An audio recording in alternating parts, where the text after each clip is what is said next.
Welcome back, and today we're going to talk about soul activation. I didn't even know it was a thing until I met Colleen. So, Colleen is a light worker, and what that means is she goes in the world, I guess, and adds more light or removes darkness. She'll tell us more what she does, really. But she's a soul activator, which means she helps people get activated, maybe helps people step into their gifts. And she's welcome to come on and say, Prima, no, I don't do that. And what I really understand about her work is that whatever she has to do to help people step into their own light, so there's more light in the world. Whatever she has to do to help people step into whatever they need to do, so there's more love and more peace and more joy in the world. From what I understand, is inherently we all have gifts and we all have abilities and we're all created as powerful beings. But for some reason, we never step into these powers or even never know that we have them, or we never even open the channel for things to happen for us. And so what she really does is activate humanity or whatever she does. And what that really does in the world is you see more people coming up, more healers, more people, more gifted people, more people to help.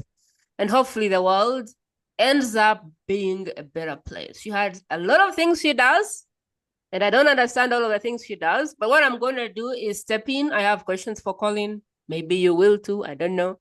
But I'm going to personally ask her questions I want her to answer. And as she gives us parts of what she does, we'll kind of dive in and see how far we can go. I hope that by the end of this, you can use her entire lifetime of experiences and dealing with spiritual in spiritual realms to kind of move forward in your own journey, or kind of feel comfortable and confident enough in your next step of evolution or expansion, whatever that looks like for you. Okay? Come on in, pull a stool, and let's talk all things activation. Colin, welcome to the show. Yes, Prima, thank you for having me. I'm so excited to be here. Let's roll. Yeah, so tell the listener what you do. I said a lot of Yeah, things. you did, and all of them are true, and I love how you brought that forth and described, but my job and mission in life is to literally help people activate their light, and every single one of us has light in us. Some of us are playing within small flickers of candles. Some of us Mm-hmm. are lighting up fires as we move through the world, but most of us have so much untapped energy inside of us and potential and connection and love and light inside of who we actually are because we've forgotten about it. So we don't even remember that this power is within us. And my job is to literally walk around and keep lighting people up. So, Hmm. How did you even get here? Like what made you decide this was gonna be your thing, or has it always been your thing since day one? yeah, no. So like I did the employee route for a long time. Mm-hmm. Was in managerial positions, did all the things that way. Would walk into a company, see what was missing and wrong with it, go in, fix it as an employee, and then get promoted to manager. And then I'd get bored and go find another company, do the whole thing again. And then when I saw that I was talented at that, I started my own consulting company like almost 16 years ago. And that's how I got my first edge in entrepreneurship. But at the same time that I did that, literally the same day that I started the company was the day that I met my first spiritual mentor. Like actual spiritual mentor, meaning I paid her to be in my world to actually do work with. Because I really believe I probably had so many before that, not consciously knowing that they were spiritual mentors. And I started running in that lane and I took all these courses and did all these things. I never thought that I would ever like lead business that way. I was taking them all for fun, and it was like, it wasn't really for fun. My soul was calling me forward to actually take all these things to understand more, to be able to do this kind of work in the world. And then it was in 2020 where everything stopped and all my pragmatic businesses I was working with closed down because they had to, and all the money stopped. And I looked around and I went, what is that? What is happening? And then it was like spirit came through me and was like, you're ready. And I was like, ready for what? And they're like, to do what you're actually meant to do in the world. I'm like, what do you mean? Like, I have a successful business consulting company. I'm doing great. I make six figures a year. Like, life is good. And they're like, no, you don't understand.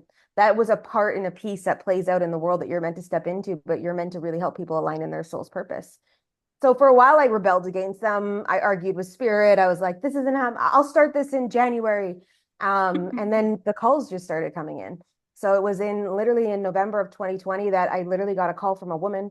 I got referred to you. I heard you do this soul purpose work. And I was like, who's telling them that I'm doing this work? Like, I didn't tell anybody. Like, it's not in the ethers. Like, is the universe sending out text messages? And I started to realize that this was the actual pathway. But still in 2021, I rebelled against the pathway. I was half in, I straddled the line. I was like, well, maybe I'll do that. And then finally, I had, the coming to Jesus conversation with myself, which is like an expression of like, you need to just drop into this and trust. And that was in like the latter part of 2021. And then in 2022, I was like, I'm all in and I can't look back now. I can't even pretend like, like things aren't maneuvering or like I don't see the truth in things or all the stuff, right? So it's like, it's really, really been an interesting journey over the last few years. So Say something that I wrote down, which is like the soul was calling. And I have yeah. experienced it. I do not know how others experience it. I know there's people that are fighting it. Can you say more about that definite call for more, that definite call to step up? I have no idea what others experience, but for the biggest time, I felt it and I just started to fight. I didn't know what to do with it. And at one point, I just gave in. But like, if somebody is struggling with a call to be different, to stand out, to just be an outlier, to go out there and step into something, what can you say about that to ease in this process for them and maybe help them with, but how? Like there's this syndrome of, but how? Like, how am I supposed to do that? Why me? And stuff like that. Like, can you help us there? Yeah, so like the soul calling usually shows up as like ideas that drop Mm. in that you just can't like let go of. Mm. It's like a pulling towards something. I call it also the whisper. It's like we hear this Mm. whisper and it's like this dream starts to come alive in your field in whatever way that is. And that could be the trailblazer dream. That could be the movement forward of like having this voice of advocation. It could also be the way you parent your kids or the way you show up in your communities or, writing a book. All of us get these peak, let's say levels of information that drop into our field. And it's up to us to start to listen to them and to take action and trust in the space that everything will align when we do, because it always does. And I've proved this time and time and time again in my world. I've watched my clients prove it time and time again in their worlds, all different walks of life, all different business structures, all different ways that they do the world, all different spiritual gifts. But our job is to listen to that whisper and to start to take action in that whisper and to start to trust and allow the universal flow and divine to serve with us in that mission because you've contracted it. It's not like it's just something that you just made up in your mind. I live by the philosophy, if it's in you, it's for you. It's like you've created this already in the ethers, and now our job as humans is to bring it to life. That's what it's really about. Said you've contracted it. When and where? Yeah, before we're born. So we choose as the soul that's in this physical form. Before Mm. we come to earth, we choose. We choose our parents. We choose where we're going to be living, most likely because our parents are already there. So we've already chosen the environments. And we choose some key pillars of learning to come down to learn. So those are the key aspects that our whole life is kind of wrapped around. And then from that, we go, okay, I'm going to lead in this. This is going to be my job, my mission, my purpose on earth. And before we jump into these bodies, other people contract with us. So they're like, okay, if you get that done, then I'm going to come in to support you. And there's a whole mechanism behind the scenes that's playing out. So it's like once someone is activated in their mission, then all the people that committed to this activation to hold it with them are being activated at the same time too. And like I say all the time, it's like your light needs to get out into the world so people can find you. Because right now they don't know where you are. They know they Mm. desire to work with you or they desire to connect with you. And it may not be you, but they're asking God, the universe, source, divine for help. They're asking for a specific service. They're asking for a specific type of friendship. They're asking for a community of people that do this, whatever it is. And your mission is an igniter in there. But until you're lit and people can actually find you, see you, feel you, be with you, the beacon is just dim. That's interesting. You keep saying activation. You need to be activated. You need to step into your light. You need to be seen. You need to put the light out. And I'm just wondering, how do people do that? What's the process of getting activated? Yeah, well, each person is different, right? Because each Mm, mission is going to be different, but it's like it's mm, one step in front of the other. Literally, that's how we activate light. It's like doing the work, meaning trusting the calling that's coming through and taking an action to do the work and allowing ourselves to be able to move through this energy, to be able to, something's happening with my screen here. Somebody's controlling something on my computer. Like, hang on. To be able, mm. like literally, we're flipping out and somebody's got my mouse. I don't know, like what is going on my computer. But let's talk about soul mission activation. So it's like it's a one step forward. It's like following the voice and taking a step, and then following the voice and taking a step, and that's how we start to illuminate. And then we come up against our stuff while we're doing this, the Mm, healing that needs to be done, the trauma that we've been through, our past life mm, energies that need to be cleared, our unworthiness, our feeling of inadequacy, our doubt that we can make it happen. And these are what we call shadow energies. And when we illuminate and we start taking steps in the world, this comes forward to be cleared because it has to, because there's density mm, in our bodies, there's density in our energetic fields that some of us has been there for years, thousands of years for some of us that it's been there. And in order for us to fully step into this light, we have to do the shadow work too. We have to go through the dark to get to the light. So that's a whole other layer. mm. I'm just listening. I'm just feeling into my own life how I've done it, and I didn't even know it was activation. But more like when a step comes and you take it, somehow I don't know, the muscle grows and another one comes, and then you take that, and that opens up a whole other world, and then you get in your way, and then you have to release stuff, and then you have to keep moving. Then you Yep. have to just keep releasing whatever doesn't serve you for where you're going. But I never looked at it as activation and I never thought of it as activation. Could you be activated by unconsciously? Because I have never sat down to say I am getting activated, but I feel like I have gone through some of the process that you're describing. Yeah. Yeah. It's not like it's like this big, like, like you're like in this light energy. It's you taking action in the pathway Mm, that's calling through for you.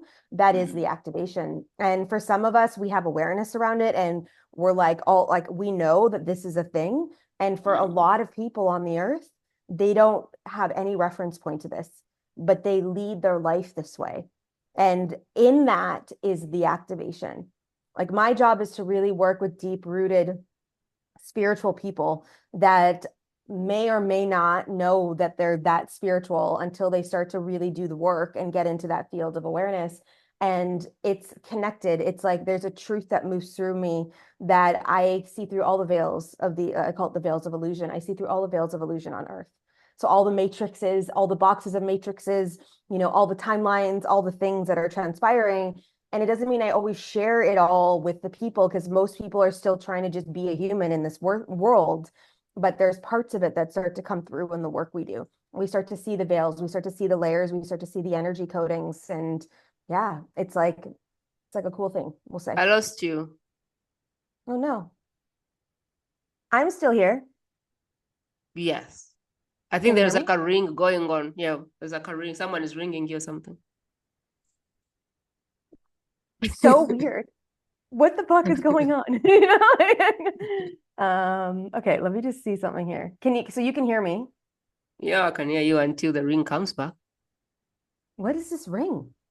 I don't know. I don't even have anything on my computer.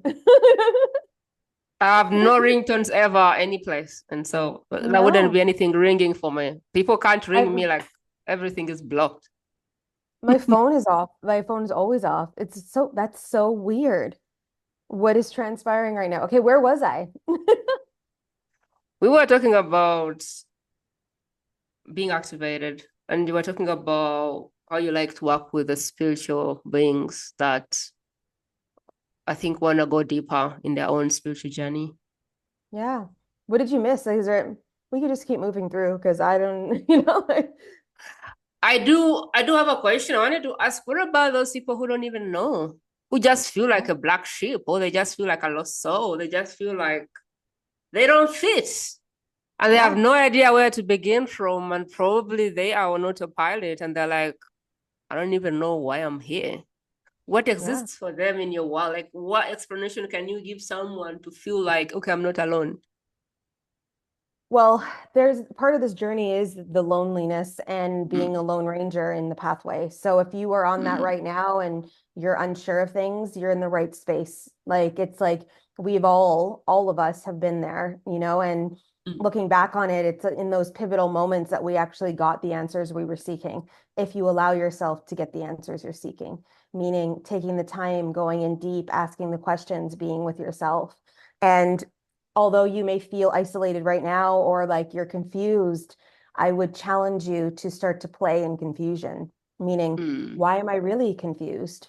mm, Because all the programming's dropping, or because all the things I thought were true are starting to show up that they're not true. Or it's like, okay, so then let's really look at that. And, you know, some people think that their purpose is this big, grandiose thing when it's mm, like one step forward opens up the next pathway. Like, you don't need to know all of your purpose for the rest of your life because it's going to shift and mold as you grow and it's going to mm, open and expand. And your purpose today, let's say, is to teach yoga and to really perfect that, that then opens up later to retreats and to coaching and to online work and to all these things because of the fact that you were rooted and grounded in the yoga at the beginning. So I'm going to say to people, stop making it this big ordeal and start really following the quietness inside of you, like the callings coming through in your heart. So yeah. I like what you said about when you say yes, you called it activation, yes to activation. When you say Mhm. yes to the voice, when you say yes to the calling, when you say yes, there's more, and I want to step into it, that the world opens up and guides come and people just come to help you. People come to lift you.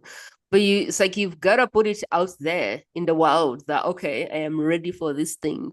Can you say more about that? Because I feel like a lot of that help never shows up until you take the firm step, until you like say, I don't see the step, but I'm going to lift my foot in hope that it will be there when I land. I feel like some of that help for me has found me when my leg was landing and I was like, is there a step here? Like, I have no idea. And there was like, boom, there's a step. I'm like, what happened? Tell us more about Yeah. that, because I feel there's so much uncertainty that someone can stand ahead and the help never Yeah. comes because it probably won't when you don't move. Tell me more about that, because there's help, but sometimes it's invisible. Well, and there's two things to this is that Mm, your intention, so the energy's got to be aligned. And mm, if you are doubting the fact that this might happen, then the doubt is what's being created, right? So it will mm, not transpire. Whereas your example in your life, it's like you felt in you the calling and that you were potentially scared and you knew you had to have courage and you knew you just need to step in and you were being called forward and you trusted you would be supported. You trusted that it would work out. You just know. And one of the embedded commands I always say is everything's working out for me. Everything is mm, always working out for me. Always, always working out for me. And if I believe that, which I do at the core of who I am, then everything always is because it's always working with the energetic intention. mm, However, we do have to take action behind things. When I get intuitive hits, I take action. When that drops in, I take action. When this drops in, I take action. And I move with that field. I move within the energy of what's being created. I allow myself to step up into the space to be held, to be served, to look for different things. You know, I have so many stories about how the universe has showed up for me in mystical, mysterious ways when I needed support. And the stuff you can't even imagine to have happen because your perception is so limited in your box, like we talked about before, you know, coming on live. It's like we play in these boxes and the universe doesn't have boxes. So if you allow yourself to be served by the universe, all these beautiful things outside the box start to expand around you.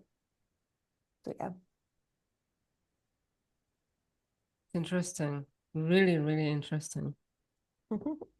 I wanna go into the soul blueprint. I wanna go into Akashic records. I wanna go into that part of knowing about you, whether it's in business or life. But my listeners kind of are interested in business, so maybe we can bend it to business.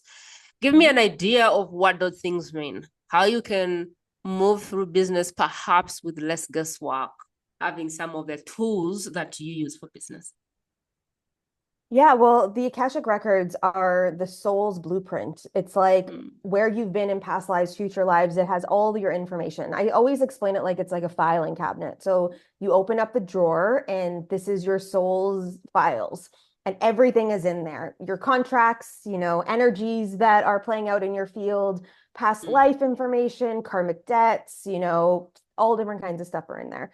The same thing is available for businesses though too. So even though you could be a sole proprietor, meaning you're the sole business owner of the business, and it may not even be incorporated or an LLC, and you're literally a sole proprietor of the business still has its own heartbeat and entity. And mm, even though you're the brand, and even though you're the one delivering the content, the business still has a pathway that it's committed to in an energetics.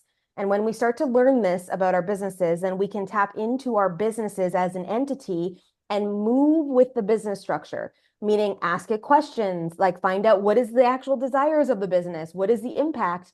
Does this program that's dropping into my field actually support the business? And mm. that's where we start to move energy through in the expansion of the opening inside the business structures. But every single soul, everything has a soul, everything has an energy, including the trees and the animals and humans and everything has access to their own Akashic records inside the space, whether it's an entity of a business or a person. So when you talk about soul business, soul blueprint, what does it mean? Is it like a user's manual for your business? Is it like the path of least resistance? For the person who doesn't know what this means, like how can you make them understand it? Yeah, it's both of those things. It's like the game Mm, plan that's been aligned for you. Now, not to say that we don't have free will, because we do. That's mm, what the whole entire matrix is about in the 3D world is coming down, us mm, not remembering the things that we are tapped into there and going through our discovery of learning. That's what this whole entire mechanism is. But when you start to play in this, and if you're still listening to this podcast, you're curious whether you dive into this or not, and you're like, oh, this kind of makes sense to me because I feel this alignment. It's like there's a heartbeat that moves through you. And when we mm. do soul blueprinting and we actually dive into the blueprint of the business structures or of the soul's expansion, we get the key markers of how to move it forward. So let's say you know that you're meant to be a millionaire and you know it's been coming through your field. There's key dynamic markers that move through that will allow you to be able to tap into that expansive energy. And when you do these things and you launch these things and you show up in these places and you step up into the space to market it a certain way or to launch these things, it will come together through these portals. But most of us are just trying to throw mud up against the wall, or we're trying to build success like someone else because that's what we were taught. When if we start to tap into the frequency of what the actual blueprint is for you, it is a no-brainer. It automatically starts to move and happen because it's already been predisposed, let's say, pre-aligned for you.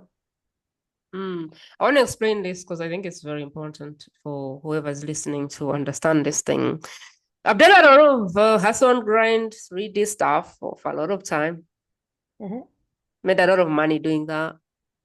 The difference between what she's explaining and what you can run up against if you're not tapped in is the hustle and grind, the trial and error. Things work and you don't even know why they worked. And then you Mhm. can't repeat them. And so you probably I've tried a lot of stuff that didn't work. But once I started to look at these things, I started to look at the blueprints as like, that's why this thing works. I wish I had this thing starting out. Like you Mhm. can try so many things and then they will fail. And maybe somehow, if you're like me and you don't give up, some things will start to work because of how much, because of the sheer volume of things you've tried. But what she's explaining, when you get into this whole blueprint stuff, you begin to see why things work. And you Mm. begin to see like the path of least resistance. And even when you exercise free will, you're now really trying only the things that have a chance of working out. And so it's like you take away all the guesswork, but I guess you still stay human. So you still get to Oh. learn some lessons. But along the way, it's like you can do so much with ease. And I don't know if I can explain it to you if you're still stuck on the hustle and grind, but it is the difference between having a user's manual and not having one. Mm. Yeah. Because It's yeah, you can ground and hustle your way all over. But again, when you have now me, I have seen these things after doing a lot of stuff. after failing in a lot of places, after helping a lot of clients. And now that I look at these, I go, I wonder what I could have done with that client if I knew their blueprint. Mm-hmm. Because then we didn't have to try stuff. We just had to get their print and pick out their strategy based on that. And really, I find a lot of ease and a lot of, I don't know what the name is. It makes everything easier. And if you've even tried the hard way, then this really becomes easier for you, like much, much easier for you. Like, why did I try all those things? Yeah. But what else? What else do people need to know about business and really having the right blueprint for your soul about the business that you're trying to create? What else can you say to someone who's like, I don't understand what that means? What is that? Well, it's like having a strategy that is the actual strategy that will get you to where you desire to be. Like that's exactly what it is. And most of the time, like 90% of the time, the stuff that drops in does not make any sense to your mind.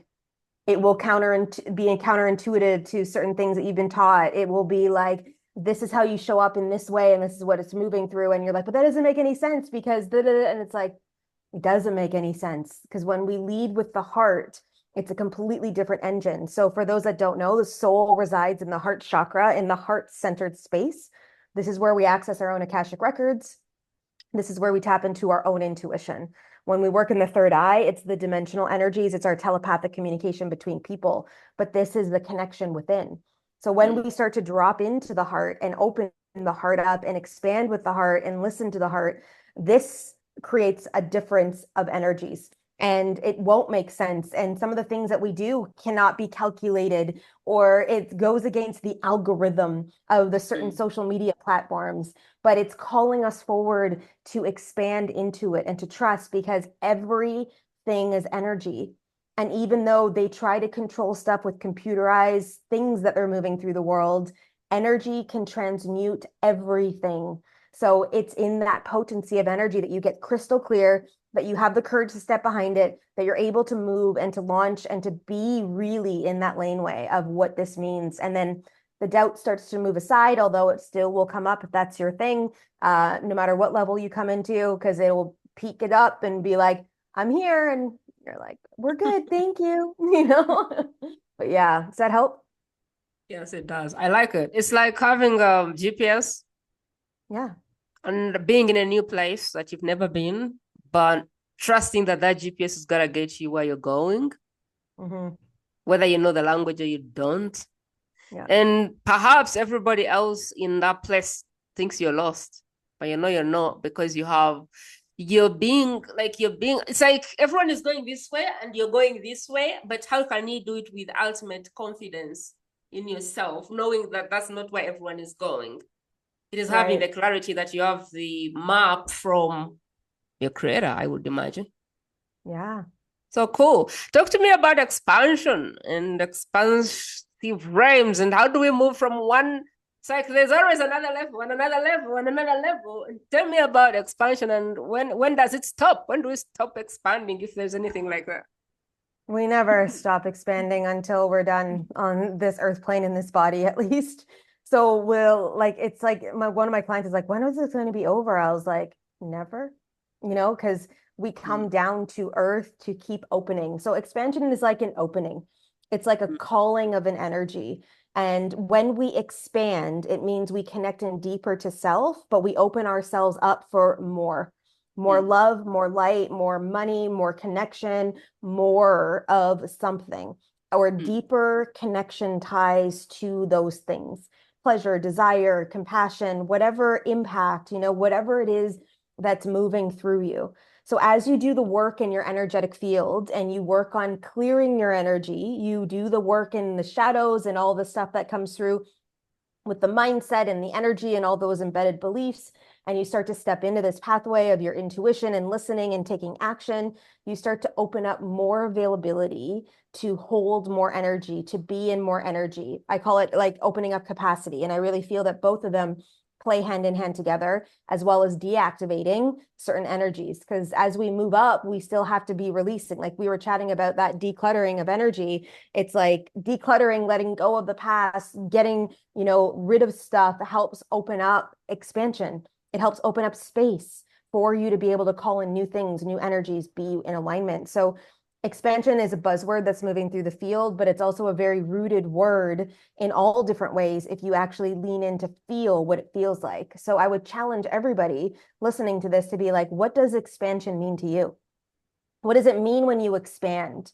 Right? It's like you're holding more availability here. And in your own life, where are you being called to expand?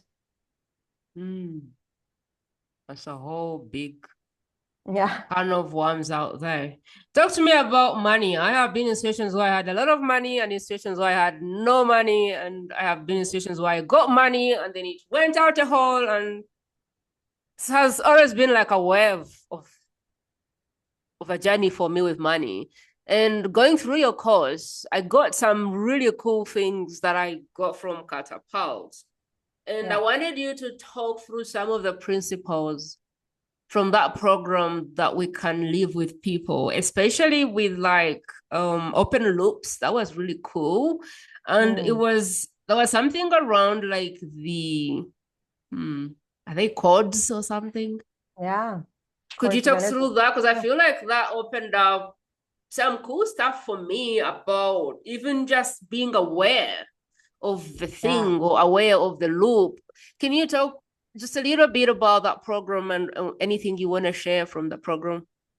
Yeah. So the program is called Catapult, like you said. It's a money energy program. There's ways to purchase it, and you decided when we first connected that felt aligned for you. So you jumped into that program. And a couple of things that you just mentioned are the closing loops. Like, let's talk about that. So money is an energy, and we don't see it as that because it creates a physical like currency in our field. We can hold money. We don't understand that it actually is a creation. And when we create with money, money moves with us. It's an expander, right? So as we get our energy in check and we move in the world this way and we be with money instead of rebel money or hold on to money really tightly or like suffocate money, because some of us hoard, right? Because we're scared and all the things. When we start to embed money into flow, then money expands and flow. It works as an energy. It is an energy, period. That's what it is. So when we talk about closing loops in money, it's some of you have all this stuff that's still open in your world. Maybe it was like a bill from when you were 19, like your phone bill, like I had, or you haven't paid your taxes yet, or there's loops of things that are happening in your world that you think in your mind, you're like, whatever, I'll get to that later, or I'll get to that later, or you haven't completed cycles with money in the field of certain things. So when those loops are open, they're still playing out and they're taking energy from the expansion of the money, from actually this connection. Money was like, I want to grow. You desire all these things. And I know you want this stuff, but I'm still being held back. And that's also the cords of energy. Some people in your life are holding money back from you. Their energetic capacity in your world is literally holding this back. And not like they're doing it on purpose over their cauldron and sending spells over to you, although some of you do have that, but not in everyday life. But it's like the cords that we're connected into, whether it's a person, whether it's an old business structure, whether it's an old job, all this oldness in your world, if you haven't done cord cutting or you haven't actually been in awareness of money energy in your life, there's still sticky energy on it. So it can't actually go up and expand into the world and actually fly in the beauty that is meant for you because it's still being held back by the past. That was so good. I remember when I went through that, I was like, cool. Looked at Stripe and they had told me that I'd reached a tax threshold. I was like, damn, I have to file.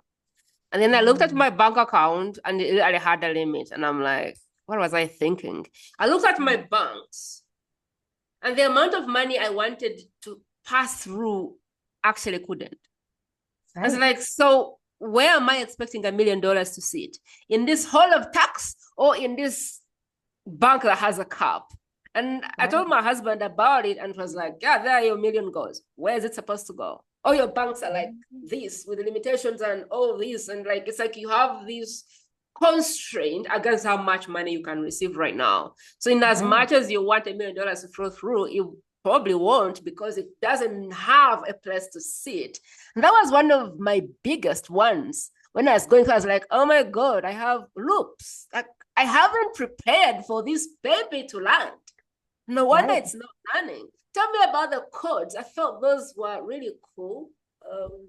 I loved going through, I think, day 6. Do you want to talk more about the codes? I would love to talk more about the codes if I remembered them. So a couple things about me. Everything is channeled in my field. I will go through the catapult program. Well, at least I'll probably go through module 6 again, because I'm teaching a live module 7 in December with the new codes that have been moved through my field. So and I'll just talk into this way, but as we move through next levels and as we do our work and we expand and we step into the space, we get open up. Like if you think about it like an arcade game, you get to the next level and now you've got new superpowers. You've got, a bag of tricks, you've got extra coins, you've got all these things. So now we get to this level and we're looking around and we're like, okay, I've done the work with money. I've done this work over here. I'm in my lane. I'm creating. And then it's all of a sudden, you're at the new level and you're like, okay, like we've got some new stuff to adventure with here. And it's the same thing with money, right? As you start to do the work and you start to feel worthy and you start to create in worthiness and you start to see the exchange when you step into the space of like your own creation with money, money starts to flow to you and you start to feel it in your body and it starts to expand and open. And now your lifestyle shifts and you can give to places you want to and you don't feel the restriction moving through your field. And this beautiful energy of gratitude moves through you, but you just keep leveling into the space. One of the codes that I haven't taught yet specifically this way in this program is our clients in business are not our source. God is our source. Universe is our source. Source is our source. And when we start to really understand that it's not this exchange between us, that there is this open, expansive energy that has no limitation, and we can tap into that and start to play, then things start to shift and change. So, yeah. One of the ones I remember, some of them were just really good for me to hear because I had an idea about them, but I had never heard someone say it. One of those were like, this mentality of you're in a job and so time, I don't know, you have to do something to receive money. Money is an exchange of something. And so when I was listening to that, I was like, dude, a lot of people are stuck in that mentality of I actually have to do something to receive money, and sometimes you don't. And if you have like those money things and you're like, don't know whether either you can't hold money, can't receive it, can't multiply it, can't charge enough. I don't know. If you have hang-ups with money, I don't know, you should check out Catapult. It's a great program.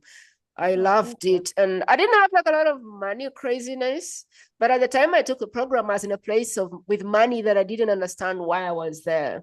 And I was like, there must be something that I don't understand right now about money that is dragging me to this place. And I had to really watch the program. And for me, it was like, oh, okay. And some of the hold back was like, just the knowing that that's what's happening for me was enough to like go, oh my God, okay, now I get this. Colin does a lot of things, and I don't know if I can exhaust it even if I tried. But what do you feel is what should we add to this conversation for it? Is there anything you feel led to share at this point? I think that there's a lot of fear that's running through the world right now. And a lot of people are scared in all different ways. We're seeing a bunch of stuff transition. 2025 is still going to be a year of recalibrating back. So it's going to bring up some stuff and we're going to have mirrors shining at us that are showing us parts of us that we need to heal.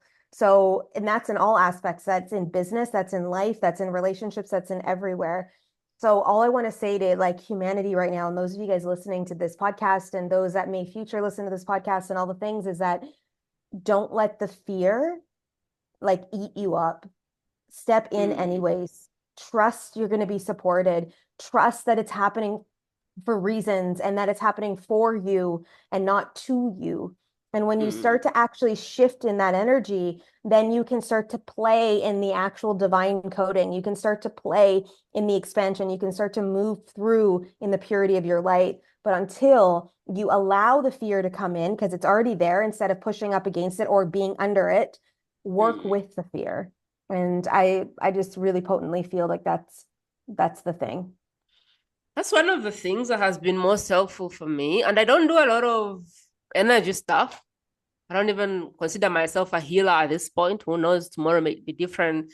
But I've really helped people move through angst around things, around pricing, around paying, but really just sitting with the nerve instead of running away from the nerve.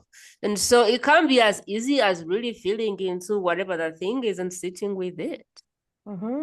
And sometimes the cure for failure is not to fight it. It's to say, okay, I'm scared, never charge this much, and sit with it and see where it goes. And if you need help, if you need a clearing, if you need someone to step in and help, Colleen is there.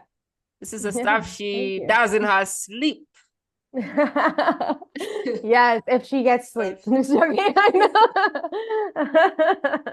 Yeah. And the whole, like, I call it like the circus of life or the game of life is like us really stepping through this and honoring how you feel, because you're having a real feeling, but not letting it take over your life and dismantle all the things. It's there for a reason. So yeah, Prima, I love this. Thank you so much for You're very welcome. Opening Really, the doorway. what I want to ask whoever is listening is if this has connected for you, if this was made, like if you feel a connection to this, I want more people to listen to it. This is an intuitive podcast. And you honestly wouldn't be here if there wasn't a connection to this message for you. And so my ask is always, I want you to pause and I want you to honor this moment. And I want you to say, in whose hands would Colleen's work be life altering? Not just helpful, not just nice, but like life altering. Who is playing small right now? Who could be doing amazing things, but right now they're just swallowed up by fear? Who do you know that if they got activated, that they would be like a light in the world? There are these people who you just see and you're like, wow, we need more of these people. Who do you know that needs to multiply? Because sometimes we just need people to multiply. Who do you know that could use this? Who do you know that is in a place where they're probably like a lost soul, a black sheep, or even someone who is really like into this spiritual stuff, but desires that next level of expansion?